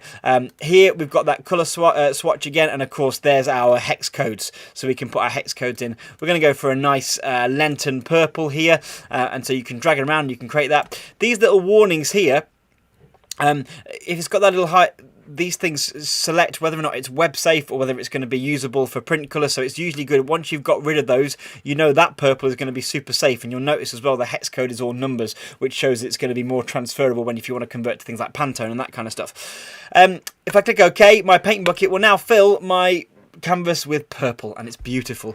The text tool does exactly what it says on the tin and writes things, so means I can write my message. You'll see that at the moment it's using the default color, so I can switch it to create it to white, and of course I've got now my nice little hello. Couple of really key commands, and these apply in both often in both Illustrator and in Photoshop because they're the same program. Control and T or Command and T gives you your transform handles, so that's where these little boxes appear, and that means I can make my hello nice and big. Fonts are vectorized in Photoshop, so it means I can stretch my font as big as I like and it will keep it, and it's not going to make something look awful. But there's my lovely hello image there. Fantastic. Now once you've got all of these things, you'll notice over here the layer panel. The layer panel is my best friend in Photoshop because it means that I can move stuff around, edit stuff in, bring stuff out, take stuff in, take stuff out. To create a new layer, you simply go down here and click on the add button, and a brand new transparent layer appears. And then, for example, if I wanted to open something like a logo or this nice little picture here, this lovely picture when it opens will be... It's gone. 1 second. There we go. This lovely picture of a dove. I can select it all. Control and A, Control and C to copy, and I can paste it in to my image. Now this appears above because it's on a higher layer, and if I remove that eyeball there, it shows your visibility of layers, so it makes you able to kind of adjust things. Control and T again. You'll see the handles for this image are really big, and so again need to shrink it down. One of the kind of interesting nuances is that when you drag these, Photoshop will keep it in perspective, and Naomi can correct me if I'm wrong in a minute. In Illustrator, if you don't hold down Shift, it will just drag out one side of it and lead to that kind of disproportioned image that we kind of talked about. In Photoshop, it's the opposite around. So if you hold down Shift, you can then stretch it and squash it. We don't like stretching and squashing because often it will stop it appearing in the right aspect ratio, and it will look really bad. So just use the handles to drag and adjust various things, and then I've got my third layer up there. Now what you might want to think is, well, actually I want my hello above my image, but I want my image with a purple border, so I put that there. Now you see where I've got my hello, I can drag my hello above my layer, and all of a sudden you get the idea that I'm working with 3 different layers here. I'm working with 3 different places. Another thing you can do, and this is something that Photoshop, and this is really where Photoshop kind of comes into its own, is actually edit images or edit photographs and transform them and make them look different. I've got that image here, for example. I might want to go to image adjustments. I might want to change into black and white, for example, and I can adjust the way various colors appear in black and white. So I've got a really kind of cool arty image. I might want to select a different bit and knock it out or delete it, make it a transparency. So I can use this tool here, which is the magic wand tool. If I click on a bit, it will try and find things that match it, and you can adjust things like the tolerance. So I might say anything that was within 40 of that color, and you'll see I start to get that sense of green. So I might take it to a tolerance of 60, for example, and start to pull out a bit more of those images. I like that whole area there. I can then click delete, and you'll notice it knocks out different parts of the images. So it's really useful for kind of figuring out that kind of stuff. And of course I bring back my purple layer. I've now got that purple showing behind, so I could then knock out the dove bit and make that bit purple, or knock out the green bit and make that bit purple. It gives you loads of options. I won't go through all of the Photoshop tools because they're too many. A few things I'd ask you to look at, things like it's got loads of really cool artificial intelligence stuff like healing, and the healing brush. You can kind of, if you want to remove different bits, you can just for example, let me zoom in. Say like you wanted to remove that bit there of the gold, you can put a little reference point here and it will paint out that little bit and make it disappear using the healing brush, which is really cool. And you can do things like that and take away blemishes or edit photos and stuff. That's very much more what Photoshop is about, not necessarily creating those vector editable images that Naomi was talking about. But together they can form quite a powerful package, because you can create custom images and shapes which you can make very flexible, make very scalable and very usable. Then also you can work with photographs and you can work with media to then have a blended approach. So I could bring St. Joseph into this picture, for example, start to use different tools. And if you've got a photograph but you need to remove a person from it for safeguarding reasons or whatever, Photoshop will then give you the option to do that. It's got some really cool tools in there. So if you go in here, it's got the kind of quick selection tool. You can kind of highlight something and it will basically use its AI to figure out what it is you're trying to select. That's another really good tool. So it might be that I'm trying to select all these orange bits here or this white bit here, and it figures out that I want to get the body of the dove in there. It's really clever stuff. But again, you could spend a whole 2 hours on every one of the pieces of software that we've talked about before. The only other thing to show you really is the paintbrush tool, and again you can select your colours. So I might just want to simply paint over the top of various things. So I might just want to put something like that. I can paint in white, or I can switch it around and paint in purple. And again, not as refined as the vector approach, but it is really useful when it comes to editing photographs, because of course a photograph is not a vector, and a photograph does not have the same level of flexibility. But again, we're kind of getting really far down the graphic editing route, and what we wanted to do today was give you a real breadth from stuff like Canva, which you can knock out really high quality images, to stuff like this where you can go full scale and create really complex, really detailed, really custom, really bespoke images and branding and logos, and kind of use them for your work. Naomi, do you want to have a chat? Yeah, so the setup of the document is a downfall I definitely have. I just go into an activity or into a project thinking, I'll just start designing it. But actually, I think with like most things in life, if you work out the foundations of it. So say, for example, I know someone mentioned that they would love to know getting things ready for print. Like printers have loads of technical jargon that they use and requirements that they like to use for their printing. Not that they just like to use, but they have to print it well. Most printers don't just print onto, unless you're getting a really standard like photocopy job, they don't print onto like A4 paper. They print onto big paper and chop it. So they print loads of sheets and then chop it all down and collate it, especially when you're making books, for example, or booklets. So one thing I would recommend doing is when you open, if you're doing it in Illustrator, there's a similar program called InDesign, which is perfect for if you're making like larger scale publications. So you could design some of your stuff in Illustrator or Photoshop and add that into InDesign. And it's quite good for designing, say, a big document, I'm talking like multiple pages. But for Illustrator's sake, basically, if you were to open Illustrator or whatever program you're using, you're going to be making a new document and say that you'd like an A4 document. So first of all, you're going to select A4.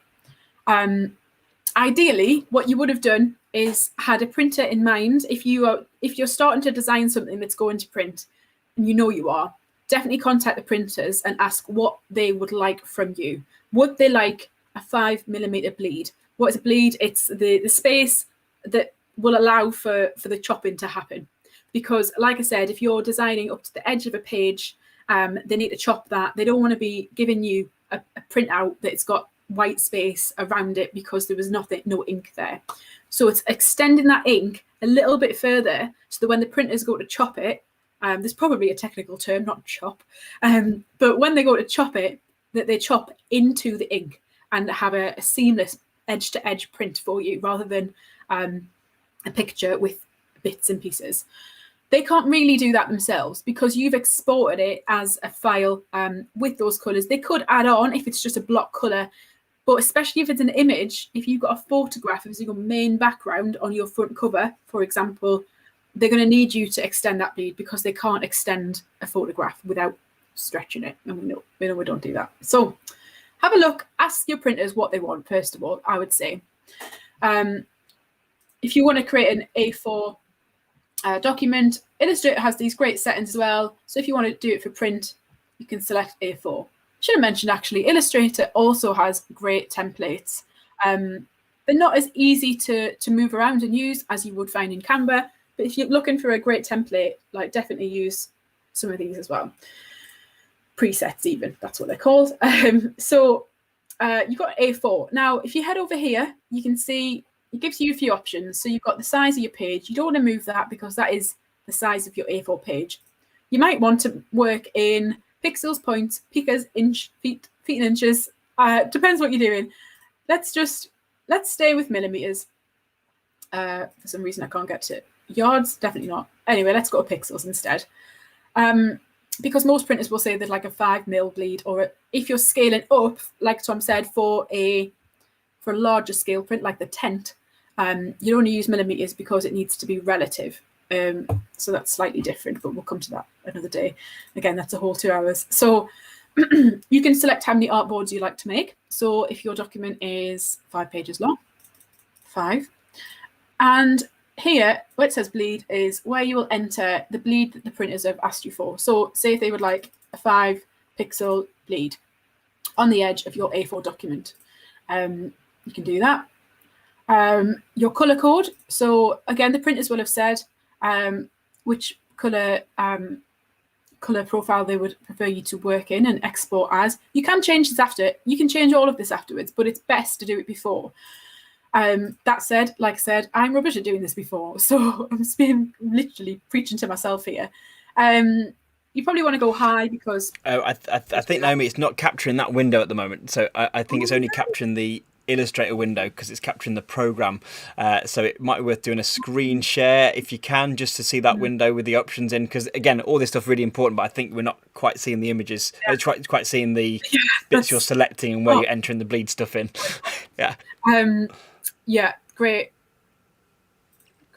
shout. And thank you for pointing out in the chat as well. And apologies for speaking very quickly. I'm very conscious of our time and how much you want to get through. And I think we're really keen today to try and expose you to as much of it as possible, to try and get it through there. So apologies if it's been a bit quick. Obviously, of course, you can watch it back. Oh, there you go. That's it. Perfect. You can watch it back whenever you like. And hopefully some of that won't be so quick. But again, looking at when you log into Photoshop, particularly, Photoshop itself has built-in tutorials and little videos that will play when you start out for the first time about things like layers, brushes, image selection, image editing, and that kind of stuff. And YouTube is always your friend for that as well. I think we were trying to definitely get through as much as possible. So apologies if it was a little bit fast, but I think, Naomi, we can see that window now. You can, yeah. Sorry, thanks for pointing that out. So a brief overview of what I just said. I won't go through it all. You select A4. You can select your measurement, preferred measurement. You can have feet and inches, but ask your printers what you would like. You can set your title, your bleed here. Just again, you've asked your printers what they would prefer, and they will have told you. You can set your default, and there's more settings. There's so many settings you could use. So you could have how your artboards are lined up. Are they lined up left to right, top to bottom? All sorts of things. But the basics, I would say, just to find out what your printers would like from you if you go into print. If you're going for digital, you don't need to have a bleed. You don't need to have that bleed space on there because you don't. But you could always create it for both. So you click create, and it creates these artboards for you. So these are your pages. Now, as you can see, there's the little red line around the edge, and that is the bleed space. So if you were looking at a page, if you were going to do a front cover, you could really easily just write front cover. Not that that would be a design, it's a bit silly, but change the font size to say 100. Choose a better font. I don't love it, but it's a different one. Front cover, right? And then say that you're going to want the background of the front cover to be purple because Lent. We love it. You could drag that out. Put in your hex code there from your company guidelines, but just for ease of sake, I'm going to use that one. Pop it to the back, and I'd make that white. This is just a really basic I'm just using this as an example. So say that's your front cover. That's how you want it to look. When you get your document, that's how you want your front cover to look. But the printers will want you to extend this purple to the red through the bleed. So that, like I said, when they chop it, they chop along this black line, they chop off the edges, basically trim it. Like you can't trim something that doesn't go far enough. So they want you to do that. So it's really important that you do that. Like I said, if you've got an image, it means you will probably lose the very edge of your image. Not that you would have anything vastly important in those very few like millimeters there. So yeah, just really important to know what your printers want first. That's so much easier than backtracking and adding bleeds in, let me tell you from experience. Definitely. Definitely easier. Yeah, and I think, well, we talked about rulers and kind of margins and bleed areas and stuff like that. Yes, I know it's sounding and getting very technical, but it is important because, like you say, I didn't realise an A4 image is printed on an A3 piece of paper and trimmed down so that you get that full edge-to-edge approach every time. Everything's done on from a professional printing point of view.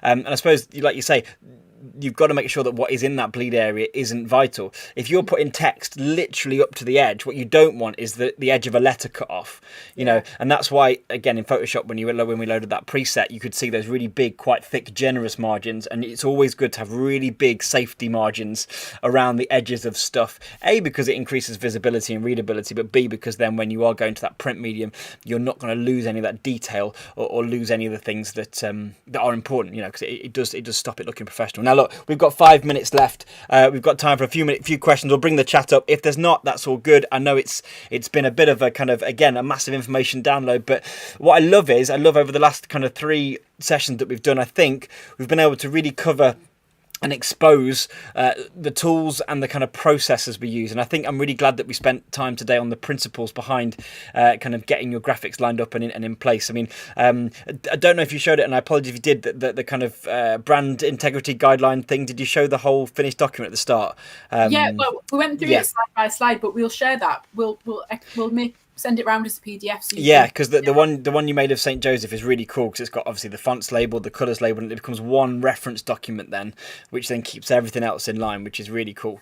And of course, those pieces of software, use them. Let us know. For print, is there a standard pixel setting which works? Really great question. Usually, print resolution, if you're going to do ProRes, it will be like 600 DPI. Okay, so I would always send stuff in 600 DPI. When I used to get my photos printed from a photography point of view, I'd send them in 600 DPI. Anywhere between 300 and 600, but the more information you're sending it, and particularly the bigger then the image is, the better quality it will be. Bear in mind though, if you're creating a 600 DPI image, it's going to be quite big. It's going to be quite big files, and again, you can look into, particularly when you use PDFs. PDF is often the format that printers will use. There's all sorts of image compression settings and stuff to work with, and again, Google is your friend, like YouTube, a tutorial on getting that right. But yeah, 300 to 600 I think is a good range to have, and again, the higher the better, but of course it's got to be what your computer can cope with. In terms of pixel setting, what you're talking about there, pixels aren't as important as DPI when it comes to print, if that makes sense. So when you load up Photoshop or Illustrator, for example, you can actually create an artboard or an image that's actually the right size. So you can say, I want it 21 by 29 centimeters, which is roughly A4. You can actually plug in the dimensions and then say what DPI you want. So you might want an A4 image at 300 DPI, and that will then calculate the right settings in terms of pixels. It won't be a case that a 900 by a 1920 by 1080 image will work, because a 1900 by 1080 image might be at 72 DPI, or it might be at 600 DPI, and even though the amount of pixels are the same, the dots per inch when it's printed will be different. So the image is actually bigger or smaller depending on the dots per inch that the image or printer that you're using uses. I know that's very confusing, but what we can do, as Naomi said, is when you set up your image, which doing it first makes all the difference. If you set it up for A4, and if it's for print setting, you set that DPI at 300, or for digital that DPI at 72, the rest will be calculated dynamically to make sure that what you're doing is the right resolution. And of course, if you're in vector, it doesn't really matter because it's infinitely scalable anyway. Hope that answers your question. It's a bit confusing, I know, but that's kind of how it works. And I think the reason is because we are actually talking about three different worlds. You know, digital images, real life images printed out, and then kind of like images you see on kind of screens, and not websites, not that are dynamically generated, ones that are drawn. They're three very different spaces to kind of navigate, and that's why there's things like hex codes, Pantone codes, printed colours, DPIs, and I don't want people to be scared by that. And again, you know, something like Canva, something like that will have all that set up for you, and all the presets in Photoshop and Illustrator will have that set up for you as well. Cool. If there's no other questions, I think we're about ready to land, and I think, Naomi, what we'll do, we'll send out all those things, won't we, to the emails of people registered. Feel free to share that as well. You know, everything we do, and we'll bang that on our website as well as the downloads. Coming up, any Akutis project stuff coming up we need to talk about? We've got some more resources coming out. In fact, last week or the week before, we released some Lent resources, so some prints you can print off and colour in. Nice. Whilst you're having a coffee and a biscuit, after you've done this, of course, after you've done your brand guidelines. So we've got more. We'll have more resources coming out over the next few weeks. So keep an eye on our social media at Akutis Project. We're on Facebook, Twitter, and Instagram now. For the golden triangle of all of them. So let us know how you found it, and we'll be putting a post out as we did last time after this, where just saying I was at the course. So if you share that and with a word of how you found it, so that would be amazing. Yeah, it would. And I think as well, I think that obviously we're hitting Lent and Eastertide, so there won't be a tutorial next month, because I know we've done it every month so far. There's still be resources coming out and stuff like that. But if you let us know what kind of things you'd like us to prep on, it might be that you want us to revisit a topic and go a bit further into it. I know I've had people contacting me about OBS stuff. I know we talked about setting up basic things, but they're like, well, how do I get things to fly in and out? How do I get like things to pop up and pop down and all the... It might be that we want some more or to delve a bit deeper into any of the stuff we've covered before, or it might be something different, anything digital, social media related. Get in touch with us, let us know what you want to do, and again, obviously with Easter and with the break and holidays and various things, there won't be one next month, but afterwards we'll put out a program.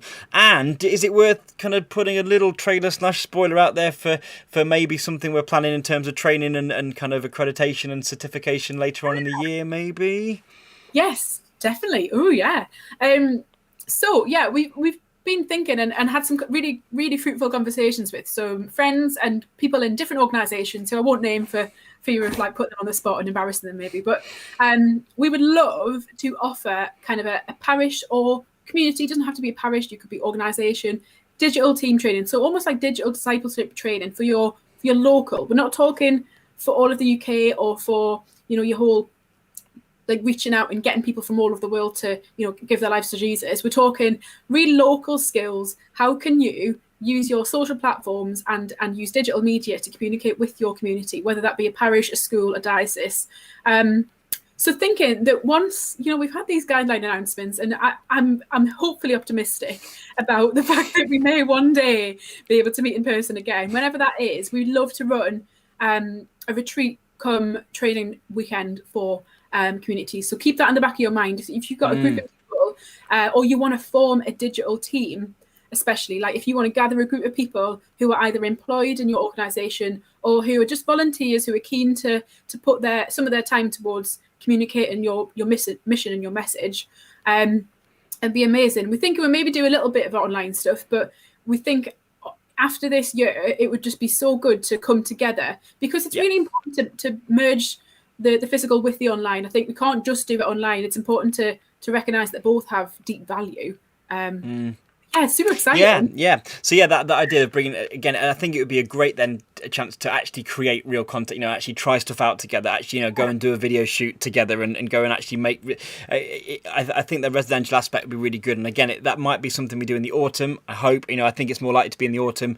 But again, it's anyone who's been to any of our courses will put that out there, because again, the Akutis project is not just for lockdown. It's for life. And actually, I really hope that the fruits, and as I said before, that the kind of fruits and the skills we've learned during this period are ones we actually continue to use. We should go back with more than we had before. It's not trying to get back to how things were. It's about creating a new future where we can really blend, as Naomi said, the amazing progression and development we've made in digital and online media with then that real richness of physicality and humanity that we're going to be able to re-celebrate and reconnect with and rejoin with. It's going to be good. It's going to be optimistic. But for everyone, thank you so much, guys, for everyone for joining us. Really do appreciate your time. Hopefully it's useful. Please leave your comments, send us everything, and whatever you want to see coming forward, we'll make sure we do that. But for now, from me and from Naomi, we will see you soon. Take care. Bye-bye.